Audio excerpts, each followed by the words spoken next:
திராவிட முன்னேற்றக் கழகம் இருப்பதே தமிழக அரசியலுக்கு ஒரு அவமானம் என பாஜக மாநில தலைவர் அண்ணாமலை செய்தியாளர் சந்திப்பில் தெரிவித்துள்ளார். அரசியல்ல திராவிட முன்னேற்ற கழக கட்சி இருப்பதே ஒரு அவமானம். தமிழ்நாட்டிற்கு எப்ப மோசமான விளைவுகள் எல்லாம் வர ஆரம்பித்ததோ, எப்பொழுது திமுக 1967 ஆட்சிக்கு வர ஆரம்பிச்சாங்களோ அப்பதான் விஞ்ஞான ஊழல், குடும்ப ஆட்சி, கொள்ளையடிப்பது, பணத்தை சுருட்டுவது, வாக்குக்கு பணம் கொடுப்பது, இது போன்ற அகராதி எப்ப வந்துச்சுங்க? திராவிட முன்னேற்ற கழகம் என்கின்ற கட்சி வந்த பிறகு. அதனாலதான் தந்தை பெரியார் அவர்களே திமுகவை கடுமையா எதிர்த்தார். அவருடைய புத்தகத்தை எல்லாம் வாங்கி திமுக படிக்கணும்.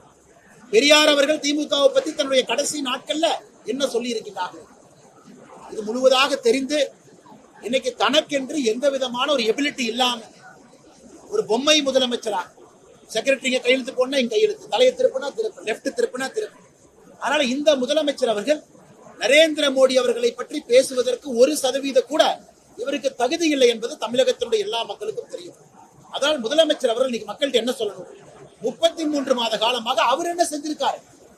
பெண்களுக்கு பாதுகாப்பு வந்திருக்கா? தமிழ்நாட்டுல ஒரு பெண் தைரியமாக வீதியிலே நடக்க முடியுமா? இல்ல கோயம்புத்தூர் போல பெரும் நகரத்துல கஞ்சா இல்லை என்பதை உறுதிப்படுத்த முடியுமா? இத்தனை இளைஞர்கள் மாணவர்கள் இருக்கக்கூடிய ஊர்ல கஞ்சா புழக்கம் இல்லை, போதை கலாச்சாரம் இல்லை. வந்த பிறகு என்ன சாதனை பண்ணிருக்காருங்க?